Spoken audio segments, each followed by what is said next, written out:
All right. We're in the 2013 DHT Manual, section 19, page 167, if you're there. Yes, we covered 17 and 18 already in other ways, so I'm going right to 19.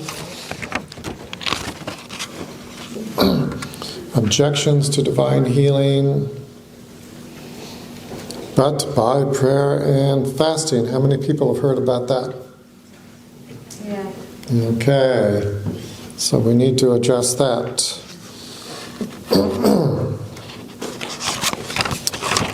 And there's a lot to address here, because this is another case where there's just so much confusion. All right, so let's start with the scriptures. What page?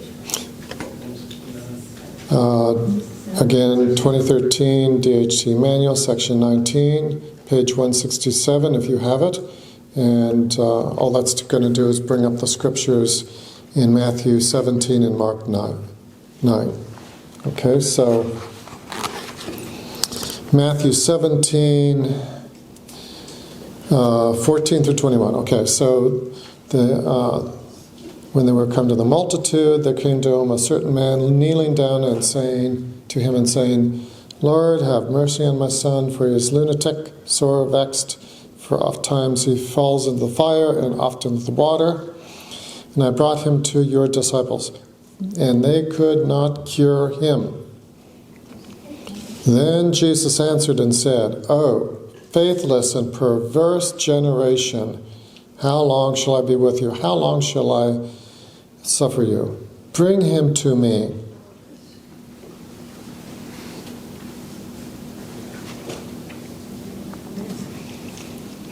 Okay. Jesus rebuked the devil, and he departed out of him, and the child was cured from that very hour.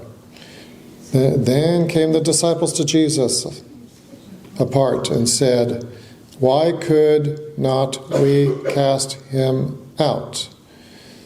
And Jesus said to them, Because he didn't pray and fast enough. That's right. Just checking to see if you're awake. Well, there better be some objections in there. And Jesus said to them, Because of your unbelief, for truly I say to you, if you have faith as a grain of mustard seed, you shall say to this mountain, Remove hence to yonder place, and it shall remove. Nothing shall be impossible to you. However, this kind does not go out except by prayer and fasting. Okay, so let's back up first of all. By the way, there's some manuscripts that have the prayer and fasting and some don't. I don't know how many people are aware of that. So, if I don't tend to take sides in manuscript disputes because there's no way to resolve them. So, and I don't favor like one manuscript or the other. I will look at them, and if there's a discrepancy, I'll decide on a discrepancy by discrepancy basis, okay? So I'm not even going to comment on that aspect of this, okay, because if it's not in the manuscript, we don't have anything to talk about. So, but let's say it is. So I'm only going to, for the purposes of this discussion, I'm only going to assume that it is, because it's still going to work.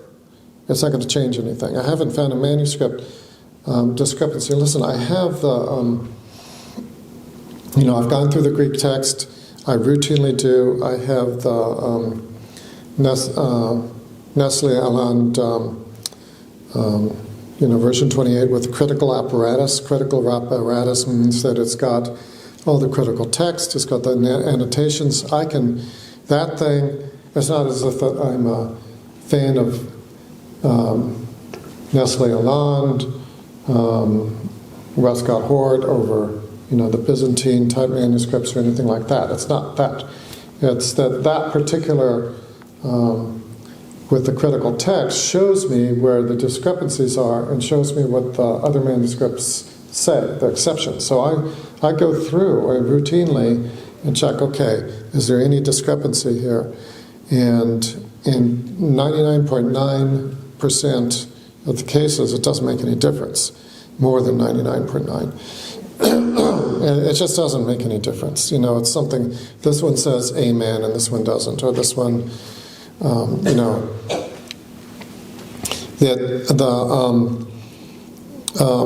for a while it seemed that this one would be one that would make a difference, until I realized, oh no, it doesn't make a difference, and I'll explain why. So it's amazing. We have lots of very minor, insignificant discrepancies in manuscripts, and yet it's amazing how well it's been preserved through all the copying, from here to there, and that's copied to there, and that's copied to there, and translated, and everything. There is no ancient manuscript that has integrity anywhere near the New Testament manuscripts. Nothing.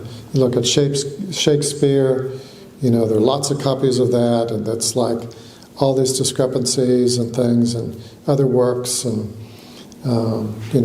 some are just a mess. But the New Testament manuscripts have been transmitted to us in a miraculous way.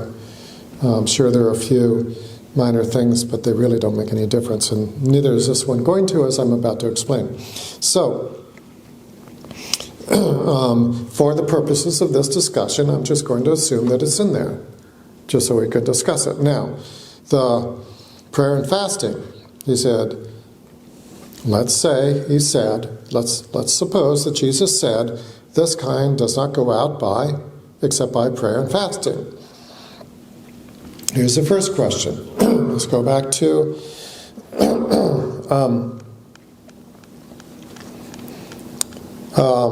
verse 17.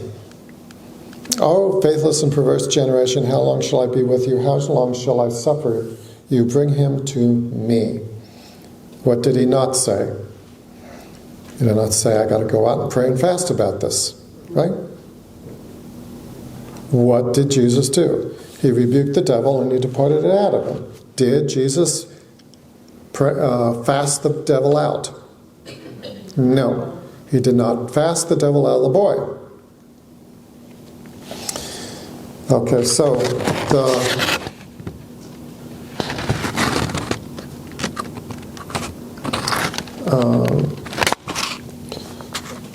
Jesus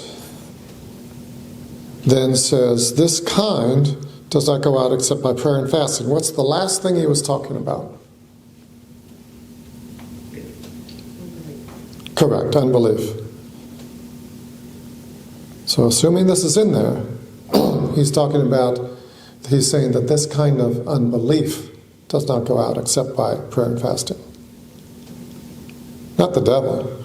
Okay, he just kicked the devil out without praying and fasting. Okay, you get that?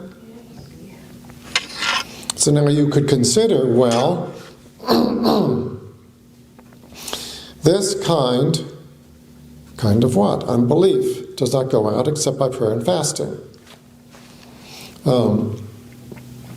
So, seeing that, and I've encountered it all. It's like, well, you need to pray and fast, you need to fast, you need to fast, you need to fast. It's mostly the fast. I mean, we know we need to pray, and I assume by prayer we mean declare, not, beg God for things.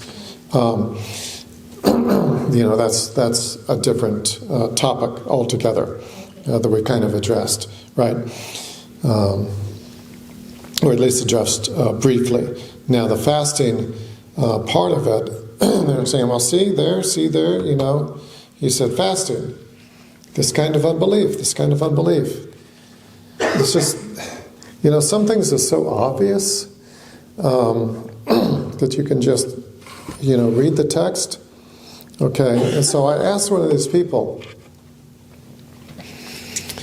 The kind of unbelief that he would be saying would not go out except prayer or fasting would be the unbelief surrounding this boy, this demonized boy by the disciples. Now, you know the routine here.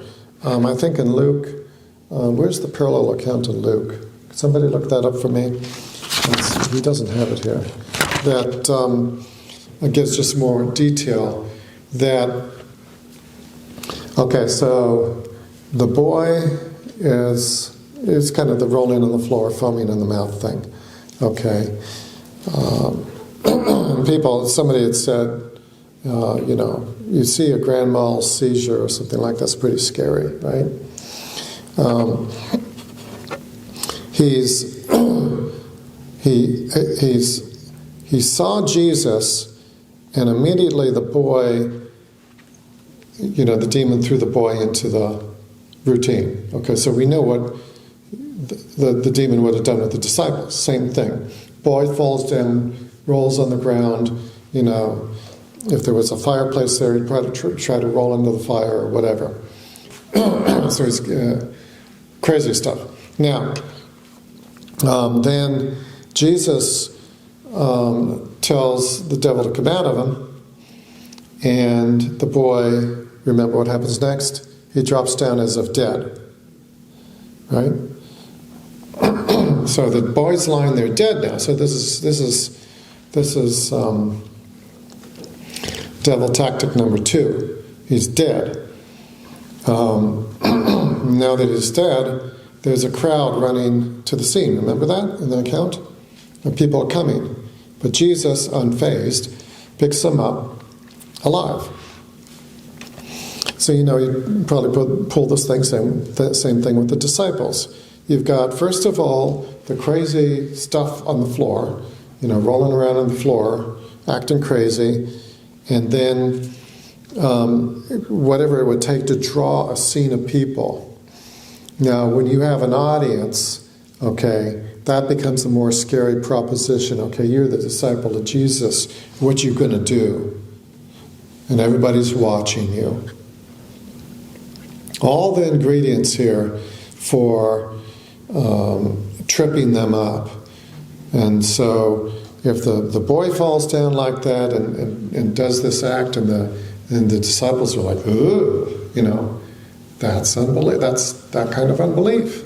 9:41. It's Luke 9:37. Luke 9:37. Yeah. Thank you. Just didn't have time to look it up, and he didn't have it in here. Luke, what was it? 9:37. 9:37. Talk about kindness. Yeah, the next day, okay.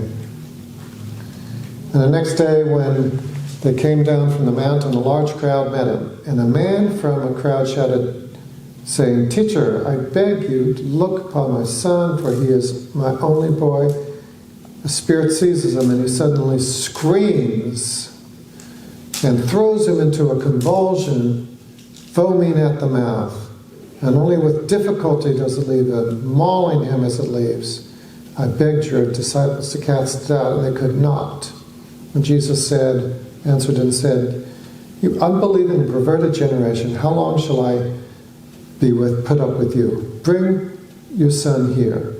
While he was still approaching, the demon slammed him to the ground and threw him into a convulsion. But Jesus rebuked the unclean spirit, and healed the boy, gave him back to his father. Where's the account where he's lying on the ground as if dead? They said he's dead. Okay, I don't remember the parallel account. Must be in Mark. Can you try to look it up, please? I thought that's one.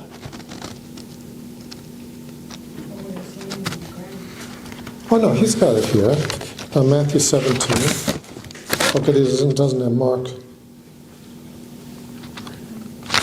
Okay. Doesn't matter. The point. What? 9:23. It's like chapter 9:21. Mark 9:20. Yeah, that's what I said in the first place. Okay. Mark 9:26.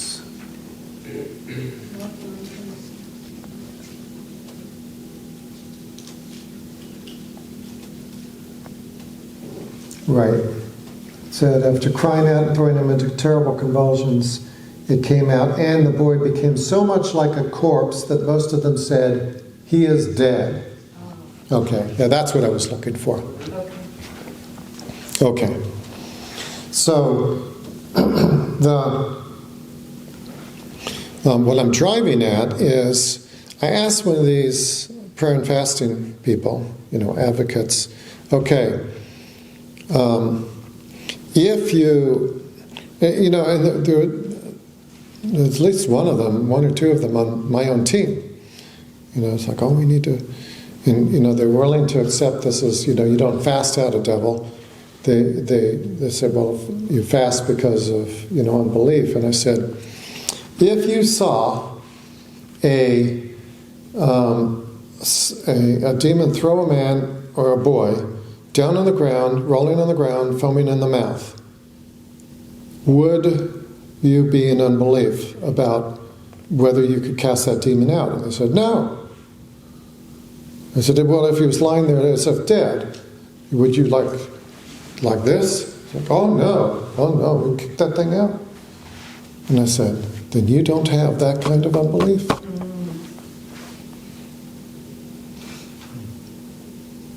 Jesus said, if this kind of unbelief does not go out except by fasting, okay, and you said that you wouldn't have that kind of unbelief, as was the case with this boy, demon-possessed boy, then you don't need fasting according to this. So you can't use this to say that you need to fast.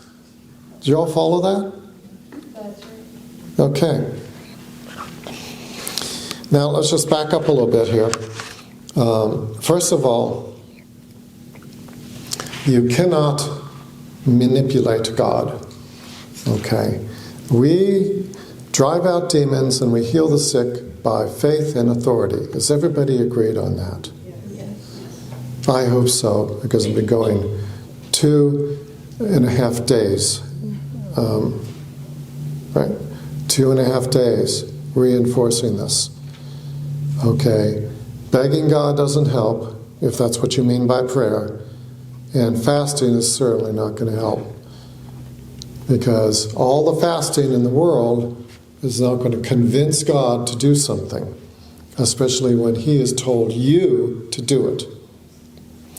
Not only that, okay, what is fasting? And we'll get into this in a little more detail. So it's deprivation, right? Usually of food. What does a devil care whether you eat or not? I mean, imagine if you were the devil and you're the devil and you're in some guy, throwing him into convulsions and who knows what. And some Christian came to you and said, well, I'm going to fast you out. I'm going to stop eating. And so I can walk off. And the devil will be like, stop eating? Go ahead. See how much that's going to do for me. I mean, just think about it. What does not eating have to do with the devil coming out? Let's just use some common sense here. Okay.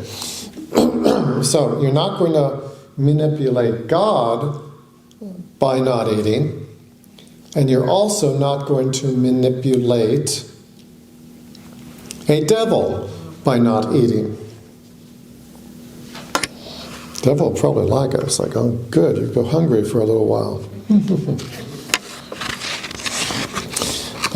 Now listen, before I go on, okay, I am not putting down fasting, okay? Just let's make this clear. I am not criticizing fasting. Okay, fasting is good, not bad. What I am criticizing is using fasting to manipulate God or devil. That's one thing.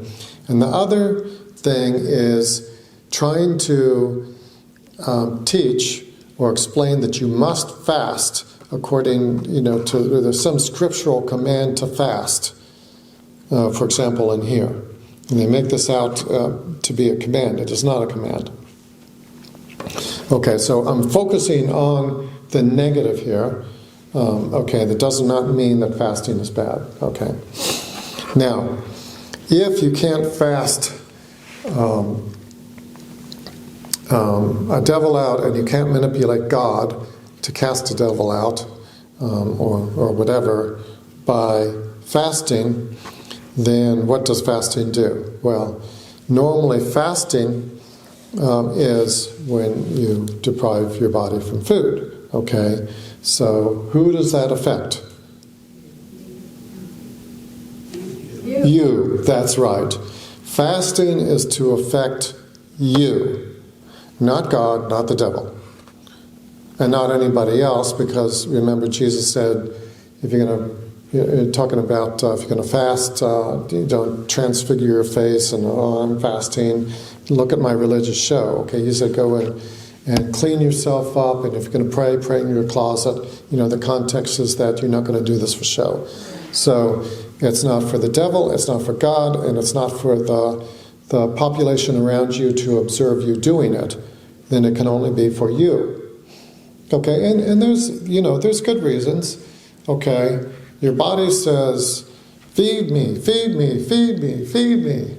You know, and this is America. Oh my. You know, and at some point you might want to say, body, okay, I am the head and you are the tail. Okay, you belong to me, I don't belong to you. Okay, you shut up, you're going to be fine. Man does not live on bread alone, but by every word that proceeds from the mouth of God. Okay, there you can fast. So, fasting is for you, and so you can do it for, you know, any number of reasons. Jesus could not have been telling his disciples to fast at that time,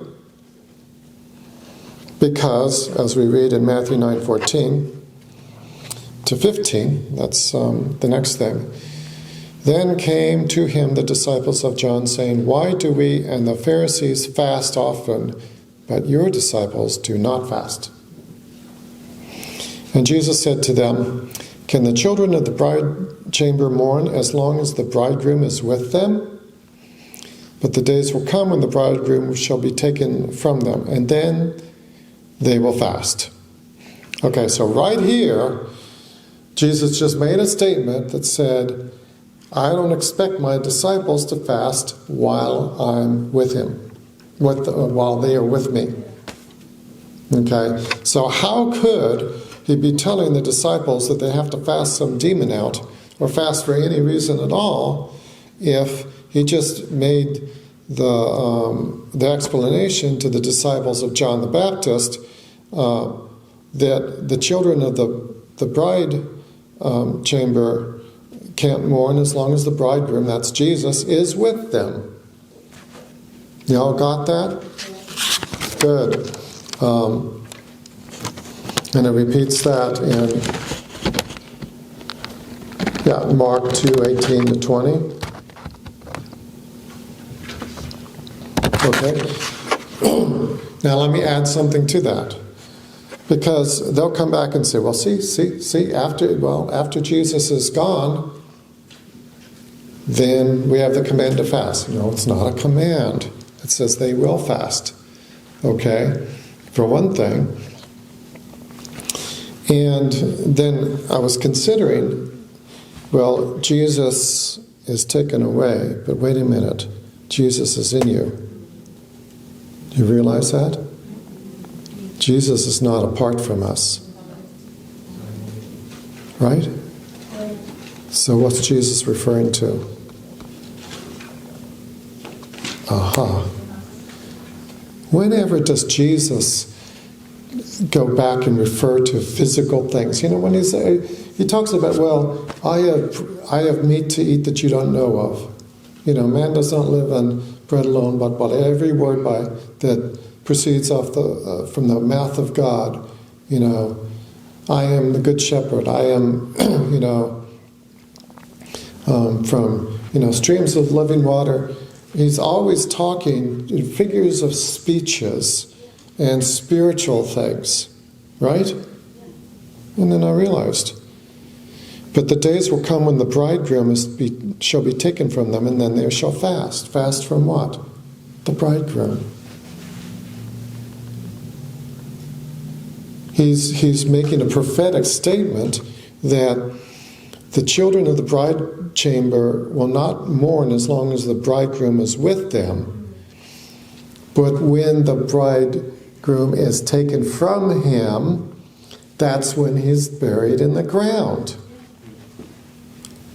And true enough, they did. I mean, it's like when Jesus was buried in the ground, it's like it's all over, what do we do? We've got nothing, we're deprived. Deprived from what? The bridegroom. They were deprived from Jesus for 3 days and 3 nights. And then when he appeared to him in the resurrection, they knew he was back. He ascended to heaven, sent his Holy Spirit. Now we have the reality of Christ in us. And we are not deprived of the bridegroom. Okay, so he's speaking a figure of speech here. Now that gets back into a little bit more about what fasting is and isn't. Now, if you look up in a classical Greek dictionary, you'll see that nestia, that's the Greek word for fasting, is just refers to deprivation. Okay, so 2 things. First of all, it refers to deprivation, and a lot of times that's food. Okay, what are you going to be deprived of? Food. But it can be referred to any kind of deprivation. I just gave you one, deprivation of Jesus.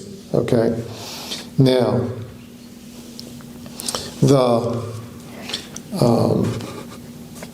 I looked up and found that very few places where fasting is ever mentioned, especially in connection with the New Covenant. It starts out with the Jesus going 40 days in the wilderness. We all know about that, right?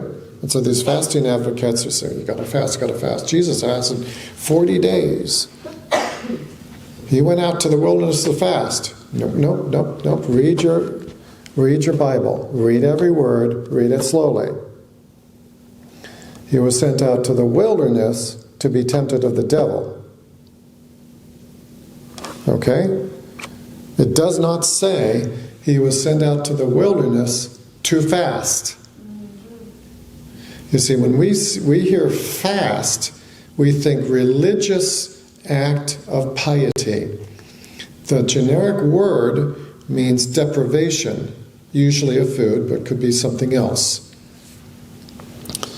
Jesus was led into the wilderness to be tempted of the devil. Led into the wilderness. There was no food in the wilderness. He did not fast as a religious exercise of piety. He was sent into the wilderness. I mean, what's he going to do? Get on his iPhone and call up Pizza Hut?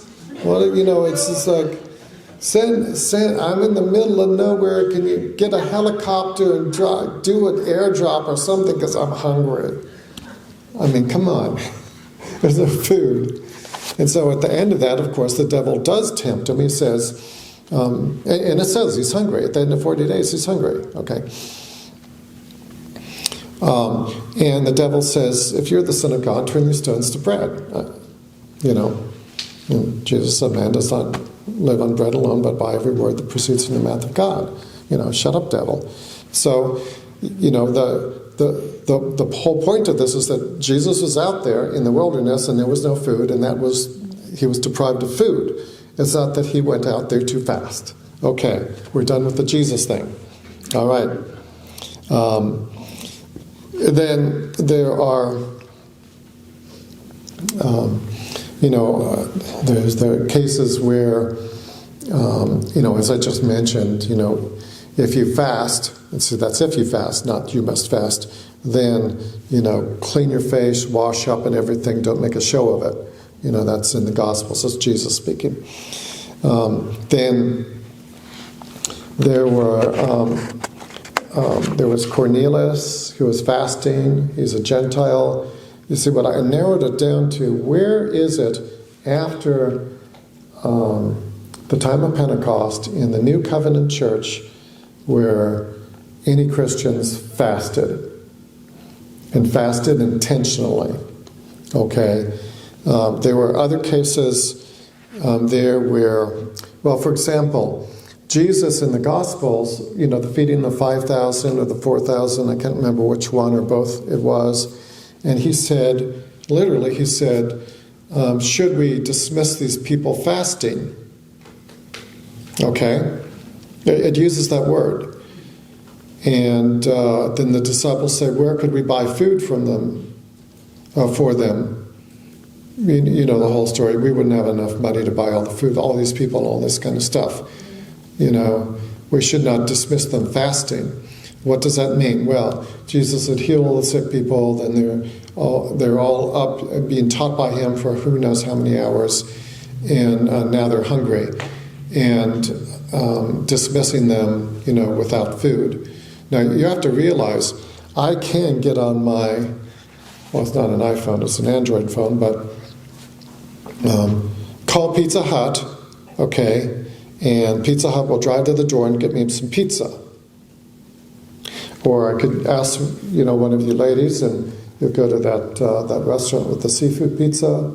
Yeah, and I'm sure because, you like me, you deliver it right to me. Okay, there are 4,000 plus women and children, or 5,000 plus women and children. Okay, food preparation takes time in the first century. I told you we have a wheat grinder. That is an electric wheat grinder. High-speed impeller blades. We can grind enough for a loaf of bread in how much, Adriel? 30 seconds? At the most, one loaf of bread. You do 4 loaves at a time, and that probably takes, 30 to 60 seconds to get all that wheat through and change the wheat berries to flour. They did not have electricity. They would have to get the wheat, they have to grind the wheat with a stone, they have to fire up a wood-fired oven or stove or something like that. Got to get the oil, got to knead it. They're not going to have an electric mixer run by a motor. They're going to have they have to knead it by hand. Okay, knead it by hand. And it's going to take time to prepare the food. Okay, you're going to take the 4,000 or 5,000 or whatever it was, people plus men plus women and children, send them home. They don't have time to eat. They're going to be without food the whole day long. Okay, and they have to start again tomorrow. And and a lot of times, one would be working for the denarius at the end of the day, and maybe the woman would be at home preparing the food or whatever. But it's a lot of work. Therefore, he said, well, you feed them, and they fed them with the 5 loaves and the 2 fishes, right? But you can understand that the fasting here was not that all those people were doing a religious act of piety all the time, or that they would do a religious act of piety upon being dismissed without any food. Okay, so there's other cases where the Apostle Paul talks about being deprived of food, in persecutions, and look at all the things that I went through. I've been through beatings and distresses, shipwrecks, persecutions, fasts, all this stuff. He's not talking about any kind of religious act of piety here. He was deprived of food. Okay? It was not his choice. Then the other thing when Paul was shipwrecked in the book of Acts, and they talk about that they had been deprived of food, and he said, nope, everybody's going to be saved. I know that because God has already told me I'm going to go to Rome. Okay, it wouldn't happen if this whole ship goes down, so you take something to eat. Okay, so getting then back to the two cases that I looked up, and it was the church at Antioch. And the church at Antioch, as a group, as a church, fasted and prayed in two occasions. And that was in, I don't remember the references right off the top of my head, because I don't have right up on my screen here my list, handy dandy list. But in one case, they fasted and prayed before commissioning Paul and Barnabas onto their missionary journey. In the second case, they fasted and prayed before commissioning elders.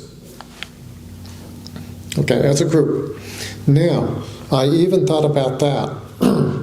And, you know, this is serious business if you're going to commission elders, really.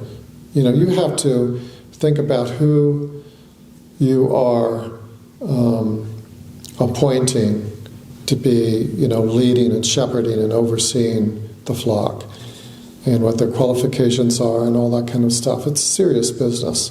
And it'll be serious business to commission somebody to, you know, on a missions trip. It's not, you know, there's a lot of, you know, who are you going to send?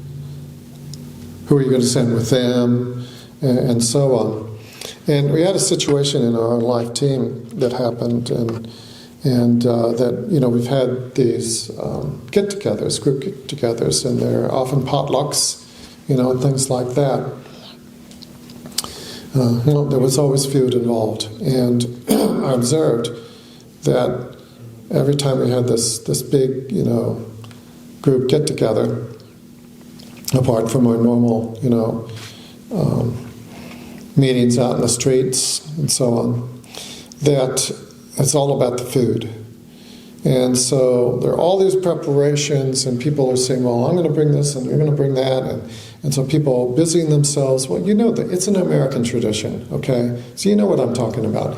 And this person's going to bring this, and this person's going to bring that. Well, you bring the soda, you bring the chips, and then and my kids are saying, well, Dad, you know, you should bring chips or something, or why don't you make a pie, you know, or whatever it was that said, and so everybody's busying themselves with all preparations on what to bring the food, and then once the food, they get there with the food, then the food is kind of like central. We're going to put this here and this there, and oh, this food is good. Did you cook that? How did you cook that? And oh, I like that. And now kids just not so much.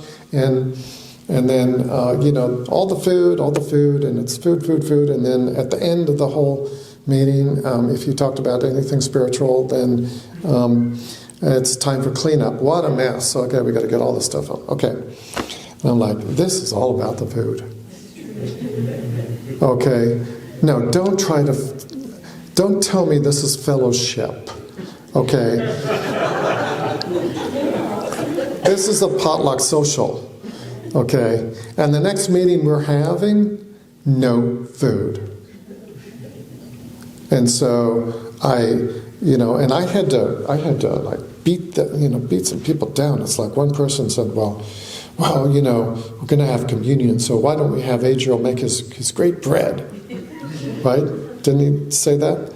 And nope, no food. Okay, for communion, we're going to use matzos. I'll bring in one sheet of matzo. Okay, you got a little wine, we've got the matzos, that's going to be it. No food. Do not bring food. Do not expect food to be served while we're there. No food. And the meeting went amazing.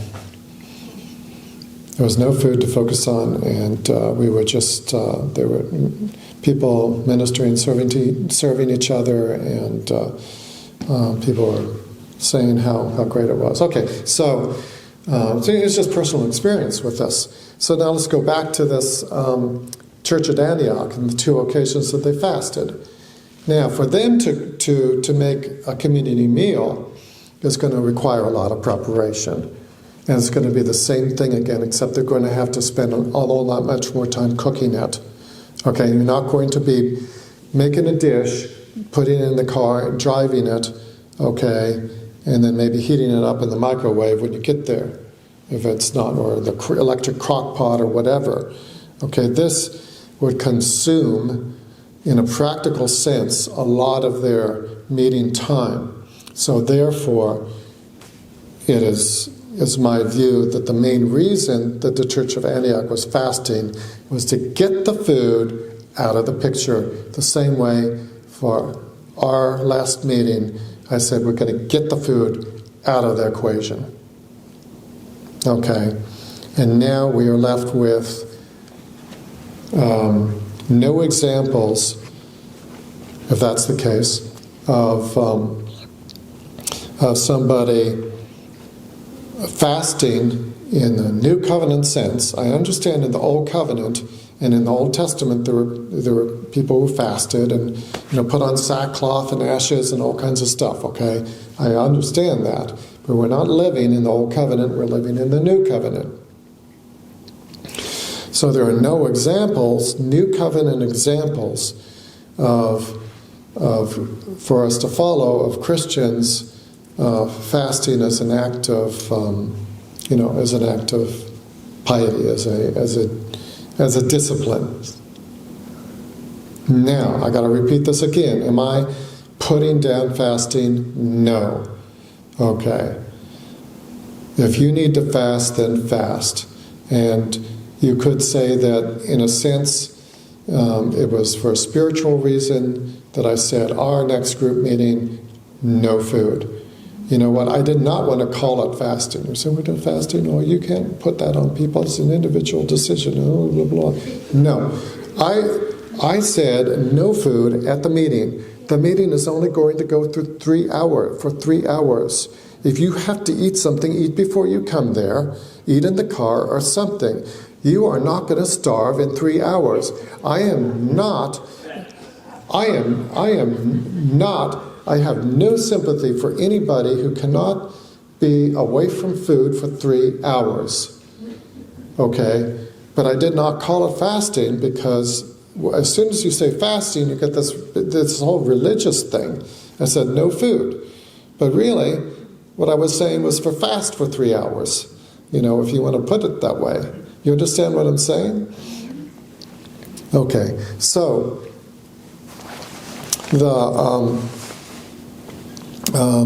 that is all about fasting, and then I get to read, let's see, page 170 of your DHT Manual.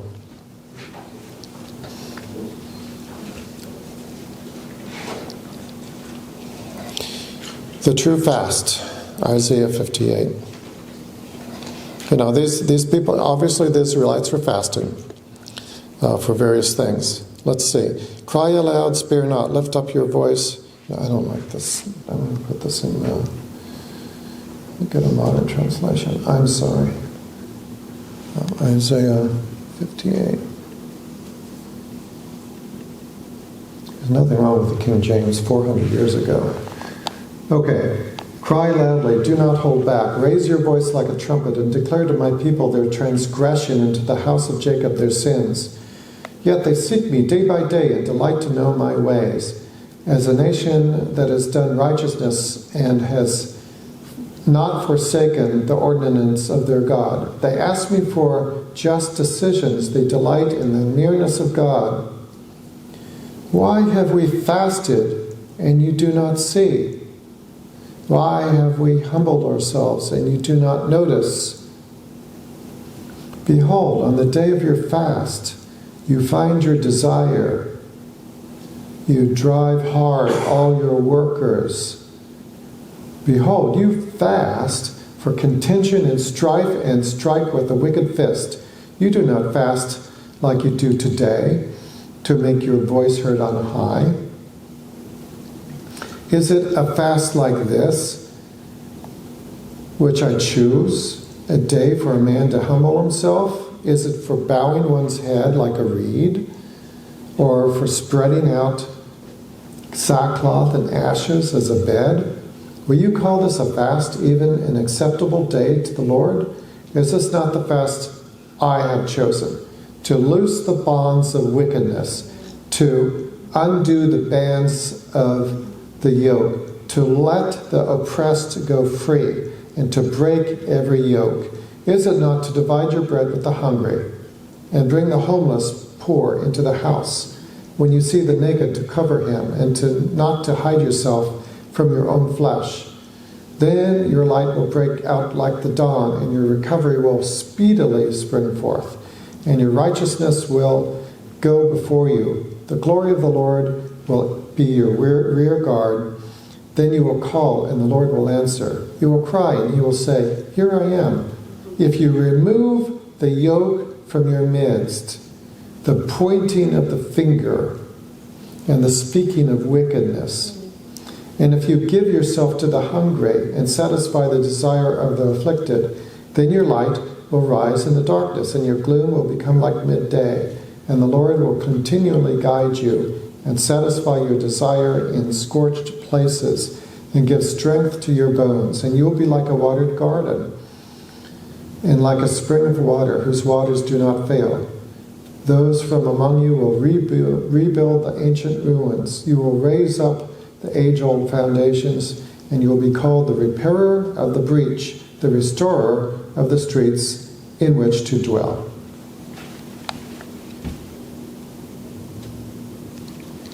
Okay.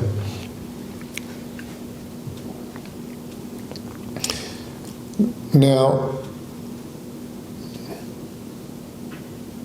you can see what the Lord has to say about fasting. It has to be for the right reason. Everybody got it? We all good? Yes. Fasting, sacred cow destroyed? Yes. Be serving that at dinner tonight? Okay. Time to take a break.